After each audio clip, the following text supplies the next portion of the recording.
अस्सलाम वालेकुम स्टूडेंट, क्या हाल चाल है जी। मैं मोहम्मद अहमद नज़ीर, आप लोगों का फिज़िक्स टीचर। मेरे बेटे, हमने अब से कैम्ब्रिज 0625 और 0972 के पास्ट पेपर्स की सीरीज़ स्टार्ट कर दी है। रिवीजन के भी लेक्चर्स आप लोगों को मिलेंगे।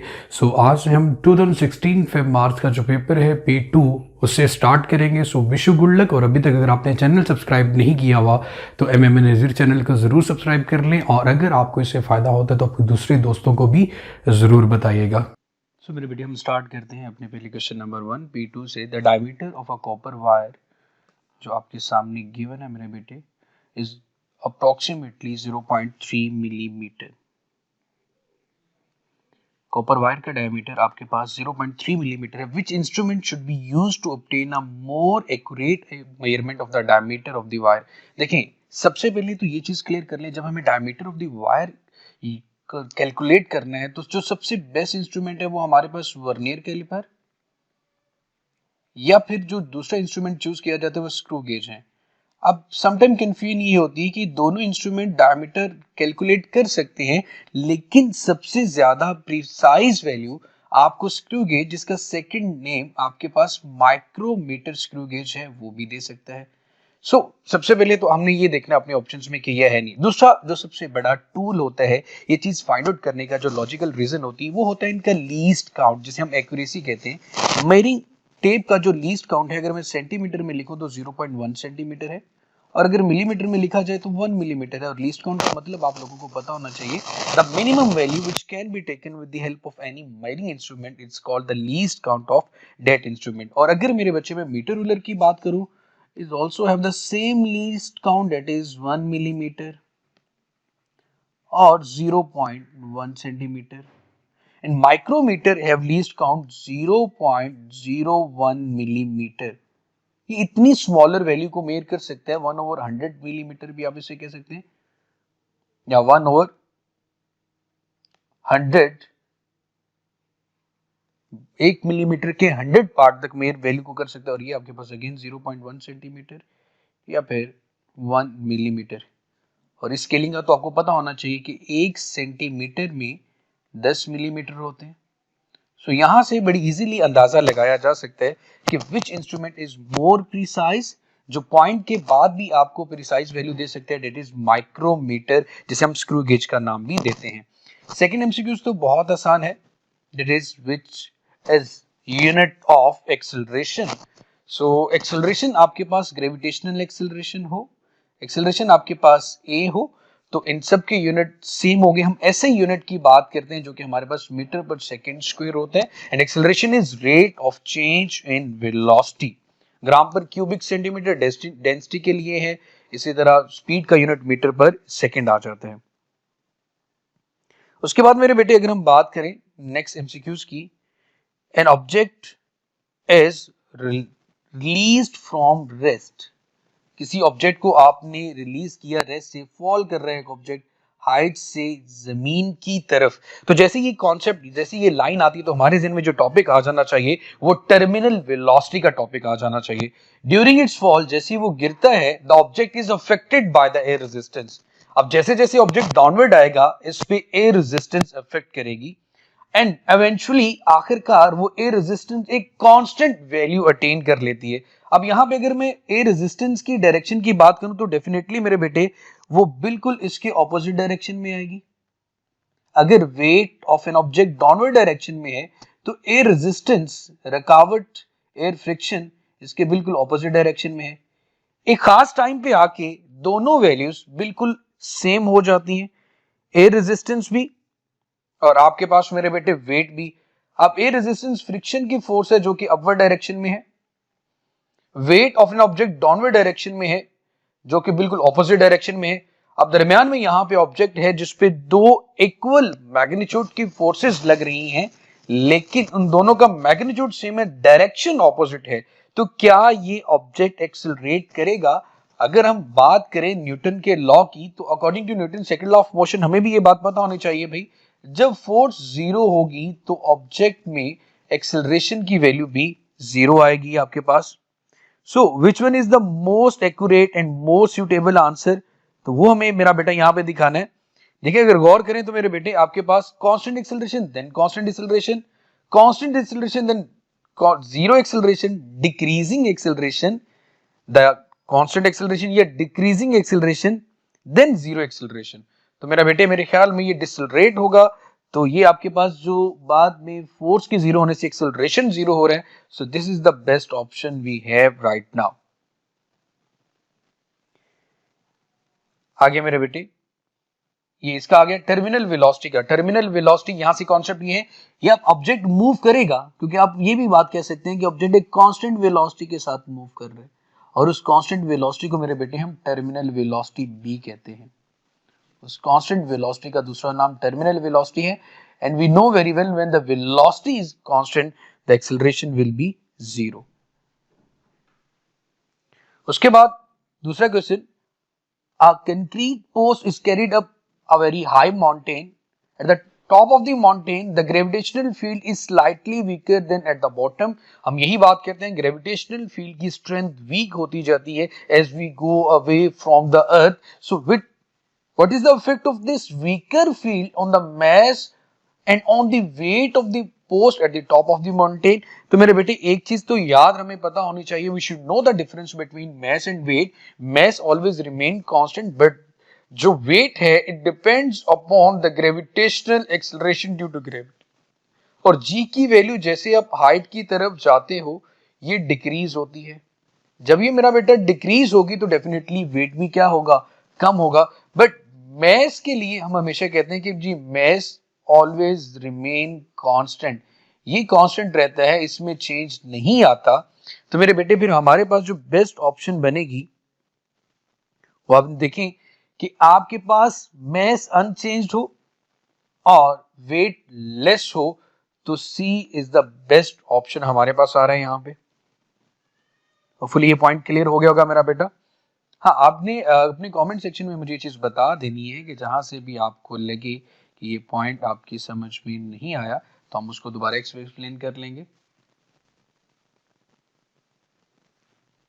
Okay, question number 5. The diagram shows a cuboid block from a metal of density. हमें यहाँ पे डेंसिटी गिवन है 2.5 ग्राम पर क्यूबिक सेंटीमीटर. हमारे पास density. What is the mass of the block? We need to calculate the mass of the block. We know very well कि जी formula होगा mass per unit volume, and if we want to calculate तो it will be density into volume. अब आपके पास एक regular जो shape है वो given है और आपको बताया गया है जी क्यूबिक ब्लॉक है, इसकी डेंसिटी कैलकुलेट करनी है, mass आपको कैलकुलेट करना है, डेंसिटी आपको गिवन है. अब आपको जो चीज चाहिए मेरा बेटा वो वॉल्यूम है. तो सबसे पहले तो मेरा बेटा आप वॉल्यूम कैलकुलेट करेंगे, तीनों को मल्टीप्लाई करेंगे. सो क्या आएगा 10 इंटू 2 इंटू 2, 4 इंटू 10 मेरे बेटे 40 आ जाएगा. और 40 को अगर मेरे बेटे आप 2.5 से मल्टीप्लाई करेंगे तो will get the right answer.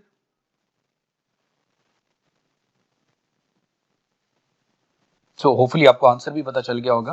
Like volume calculate करने के लिए आपने तीनों डायमेंशंस को मल्टीप्लाई कर दिया, 2 into 2 into 10, it will be 40 cubic centimetre. ये आपका वॉल्यूम आ गया. डेंसिटी आपके पास 2.5 थी इंटू 40. सो मैस जो ग्राम में आपके पास आ रहा है मेरा बेटा वो 100 ग्राम बनेगा. सो देख लें ऑप्शन में आपके पास 100 ग्राम भी मौजूद है और वो आपके पास डेल्टा ऑप्शन बन रही है. लाइक डेल्टा यूज किया जाता है टर्मिनोलॉजी में, ए के लिए अल्फा, बी के लिए बीटा, सी के लिए चार्ली और डी के लिए डेल्टा. तो इसका मतलब वो ये नहीं कि कोई नई चीज आ गई हमारे पास. देन आ जाते हैं जनाब नेक्स्ट क्वेश्चन की तरफ. The diagram shows an object moving at constant speed in a circular path. Object की जो स्पीड है सर्कुलर पाथ में वो कांस्टेंट है. बात स्पीड की हो रही है जनाब, इसका मैग्नीट्यूड कांस्टेंट है. इन द डायरेक्शन शोन, जैसे कि आपको डायरेक्शन यहाँ पे गिवन है, a force acts on the object keep it in a circular path. एक ऐसी फोर्स जो ऑब्जेक्ट को सर्कुलर पाथ में रखती है, डेफिनेटली वो towards the centre of the circle act करेगी, जिसे हम सेंट्रीपिटल फोर्स का नाम भी देते हैं. मैं हिंट दे दिया, the force which keeps a body to move in a circle is called centripetal force, जो कि हमारे पास इक्विवेलेंट होती है mv² ओवर r. m होता है mass of the object which is moving along the direct along the circular path. V is the velocity of the object and r is the radius of the circular path. So मेरे बेटे आपको यहाँ पे क्या बताएं, in which label direction does the force act when the object is in opposite shown. तो यहाँ पे ये चीज देख लें, the force which keeps a body to move in a circle वो हमेशा एक्ट करती है towards the centre of the circle. तो किसी भी पॉइंट पे होगी तो एक्ट करेगी towards the centre of the circle. तो इसलिए हमारे पास यहाँ पे जो बेस्ट ऑप्शन बनता है मेरे बेटे वो डी बन जाता है. आई डोंट थिंक सो इसमें कुछ ऐसा मुश्किल था.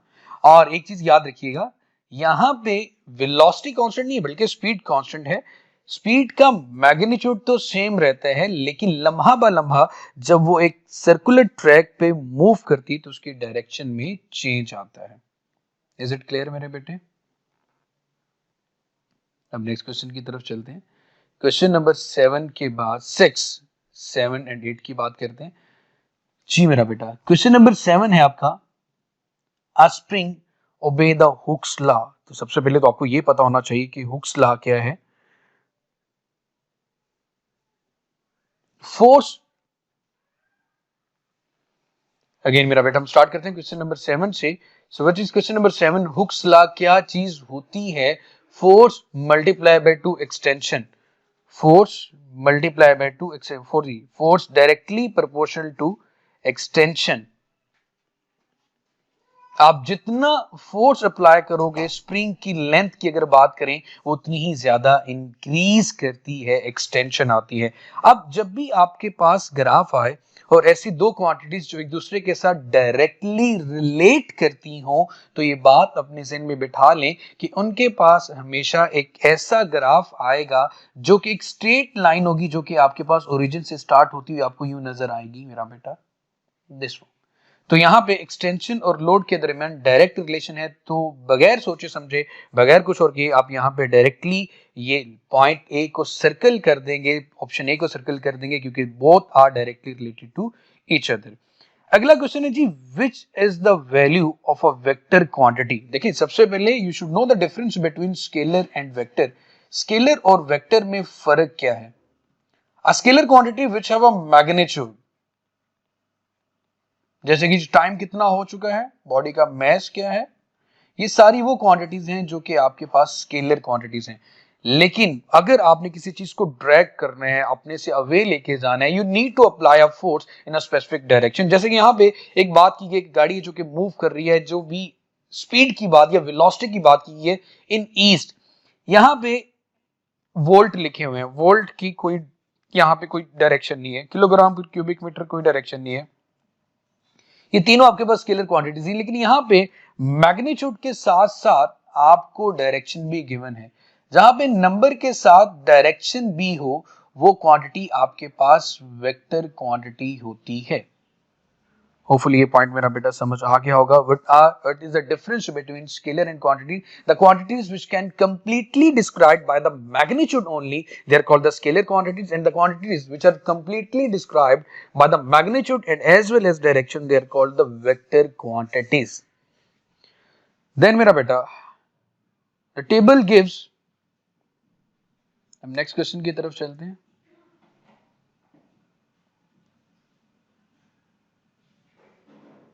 Now, question number 9.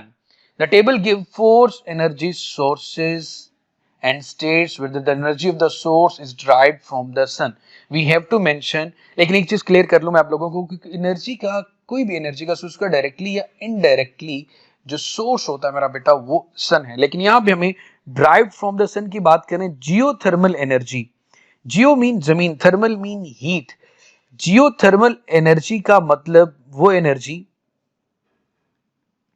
जो आपको जमीन के नीचे से जो मोल्टन पार्ट है वहां से अटेन हो रही है, तो it is derive from the sun. तो इसके लिए तो मेरा बेटा यहाँ पे आएगा नो. लेकिन अगर यहाँ पे ऑप्शन को करेक्ट करना हो तो जियोथर्मल लिखा हो, यहाँ पे derive from the sun no लिखा हो, तो हम इसको करेक्ट कर सकते थे.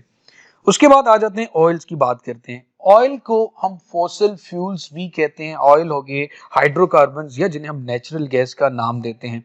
सो मेरे बेटे अगर यहाँ पे बात की जाए फॉसिल फ्यूल्स की तो डेफिनेटली अगर फॉसिल फ्यूल्स को मैं कहूं कि फोसिल फ्यूल्स की पहले फॉर्मेशन की तरफ चलते हैं। देखिए फोसिल फ्यूल्स कहते हैं कि गलने सड़ने से, डिके होने से प्लांट्स के, तो प्लांट जो हैं वो अपनी ग्रोथ के लिए जो एनर्जी ले रहे होते हैं, अगर देखा जाए तो मेरा बेटा वो एनर्जी इनको कहां से मिल रही होती है? सन से।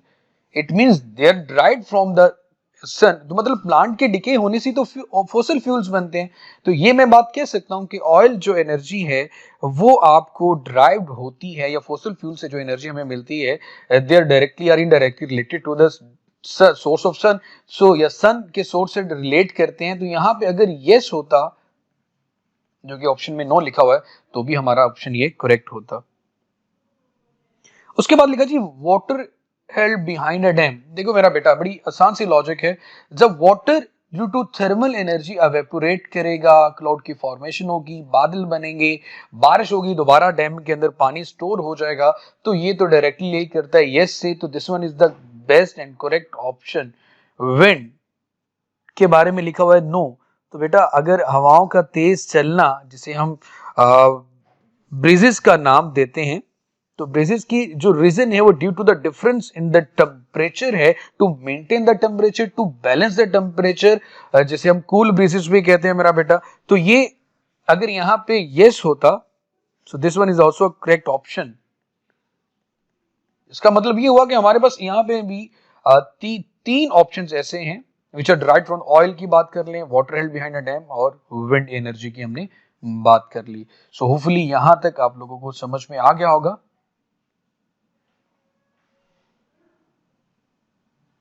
क्वेश्चन नंबर 10 आपके सामने, a weightlifter raises 2000 Newton weight through a vertical height in 0.80 second.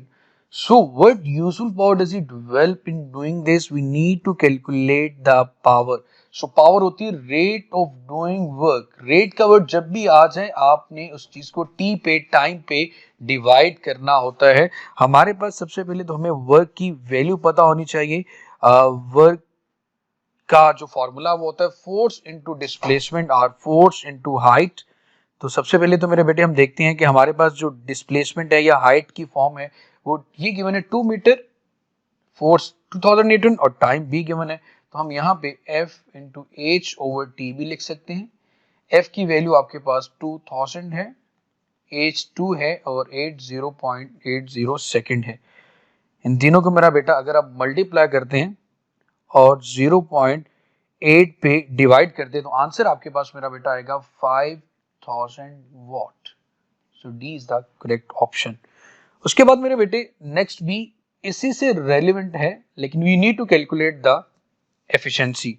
सबसे पहले तो मैं आपको ये चीज बता दूं, जो एफिशिएंसी या परसेंटेज एफिशिएंसी कैलकुलेट करने का फॉर्मूला होता है वो ये होता है कि जी यूजफुल आउटपुट या आउटपुट डिवाइडेड बाय इनपुट। आपको क्या प्रोडक्ट मिल रही है और क्या प्रोडक्ट प्रोवाइड की जा रही थी या क्या आपने प्रोवाइड किया, मल्टीप्लाई बाय 100। हमने कितना इन्वेस्ट किया, डेट इज इनपुट, हमें कितना मुनाफा हुआ, डेट इज आउटपुट, और उसको 100% या 100 के साथ मल्टीप्लाई करने से we need calculate the efficiency. हम एफिशिएंसी कैलकुलेट कर सकते हैं। हमारे सामने जो क्वेश्चन है मेरा बेटा वो ये है कि 50 kilowatt useful power a wind turbine generate कर रही है from N input of 180 kilowatt की विंड पावर, उसको प्रोवाइड करने से 50 किलोवाट की हमें आउटपुट मिल रही है। विच कैलकुलेशन गिव्स द परसेंटेज और एफिशिएंसी ऑफ द इंजन। तो आपको यहां से ये चीज क्लियर होगी कि इनपुट कौन सी है, आउटपुट जो आपको मिल रही है वो भी गिवन है।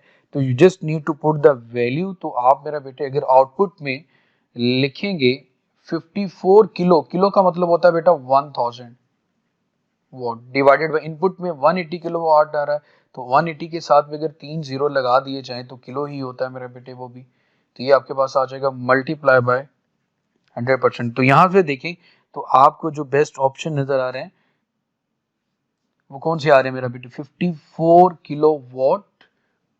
54 के साथ 3 जीरो ये हो गए, दो मजीद आ जाएंगे 100 वाले। तो यहाँ से देखें तो आपके पास यहाँ पे 3 जीरो 100 वाला नहीं है, यहाँ पे 18 है, ये तो हो ही नहीं सकते, 18 वाला तो हो ही नहीं सकता। इन दो ऑप्शन में 100 साथ यहाँ पे आ रहा है, तो सी इज द बेस्ट ऑप्शन। इस तरह से आप कैलकुलेट कर सकते हैं एफिशिएंसी। आगे जी क्वेश्चन नंबर 12 की बात करते हैं।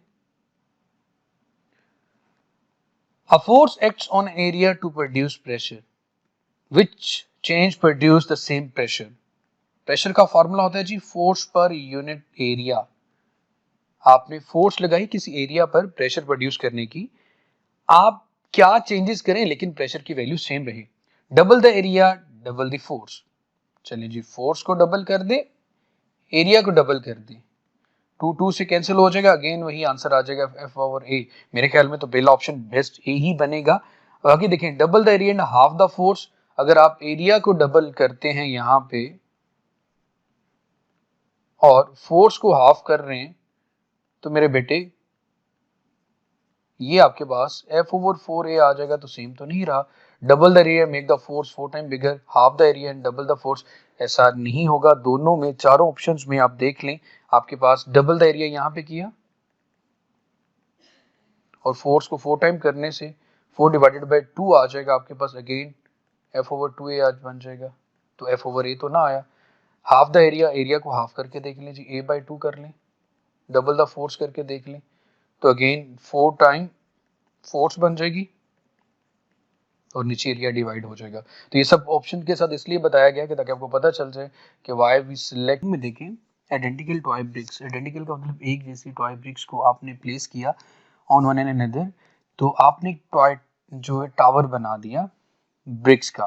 तो रिलेशनशिप हमें ये पूछा गया है, हमें ये बताएं कि जो प्रेशर एग्जर्ट कर रहा है टावर टेबल के ऊपर और weight of the tower, pressure और वेट के दरमियान क्या रिलेशनशिप आएगा। अगर देखें मेरा बेटा, weight is also force and pressure is force per unit area.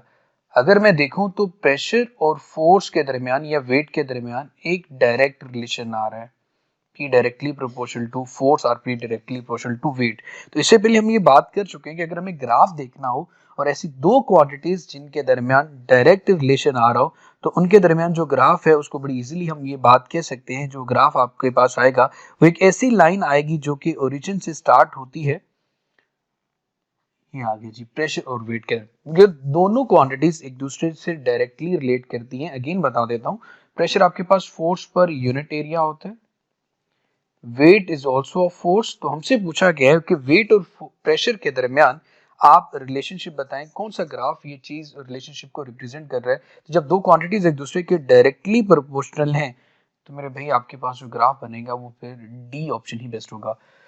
उसके बाद जी, gases can be compressed but liquid can not.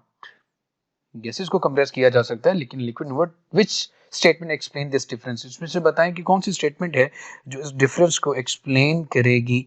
सबसे पहले, each molecule in a gas is more compressible than each molecule in a liquid.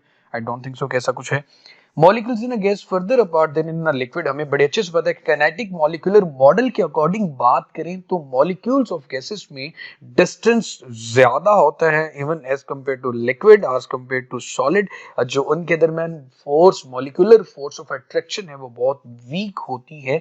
So beta is the best option. अगर मैं आगे ना भी जाऊं, molecules in gas attract each other more strongly, ऐसा तो बिल्कुल भी नहीं है। Move more slowly than molecules and liquid, ऐसा भी नहीं है, क्योंकि random motion of gas molecules is faster होती है एज कंपेयर टू लिक्विड, और सॉलिड के मुकाबले में तो बहुत ज्यादा ही होती है। So question number 15 है, the diagram shows a quantity of a gas trapped in a cylinder. The piston is pushed. ये piston push किया जा रहा है। push करने का मतलब ये होगा कि इसके वॉल्यूम को आप रिड्यूस कर रहे हैं, कम कर रहे हैं by applying the pressure.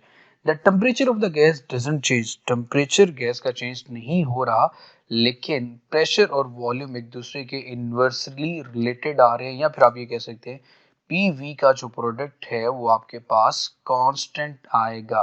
Pressure कम तो वॉल्यूम ज्यादा होगा, वॉल्यूम ज्यादा तो प्रेशर कम होगा। दोनों का प्रोडक्ट ग्राफ में किसी भी पॉइंट पे लेंगे तो कांस्टेंट आएगा। सबसे पहले तो इन्वर्स ग्राफ को देखा जाए तो ये तो हॉरिजॉन्टली आपके पास चेंज आ रहा है, वॉल्यूम में प्रेशर चेंज नहीं हो रहा, तो ये वाला ग्राफ तो हो ही नहीं सकता। Second one, this one is graph is the best option inverse के लिए।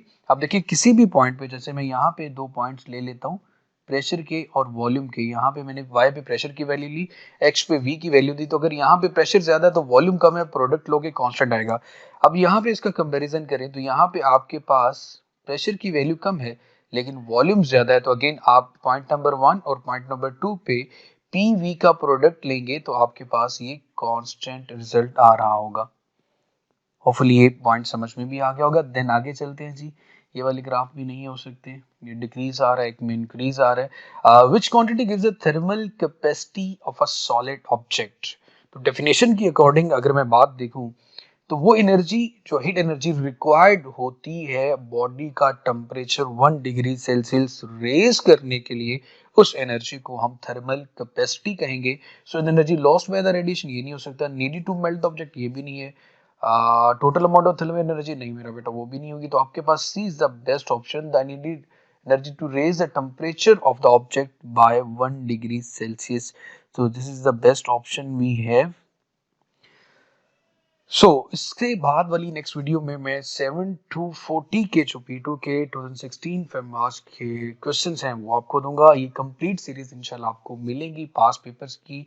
तीनों कंपोनेंट्स के बारे में बात करेंगे, मोस्टली फोकस हम P2 और P4 पे रखेंगे। So wish you good luck. और अभी तक अगर आपने चैनल सब्सक्राइब नहीं किया हुआ तो इस चैनल को जरूर सब्सक्राइब करें और अपने दोस्तों को भी इसके बारे में जरूर बताएं। अगेन आ रिमाइंडर, अगर आपने इस चैनल सब्सक्राइब नहीं किया हो तो एम अहमद नज़ीर चैनल को भी ज़रूर सब्सक्राइब कर लें।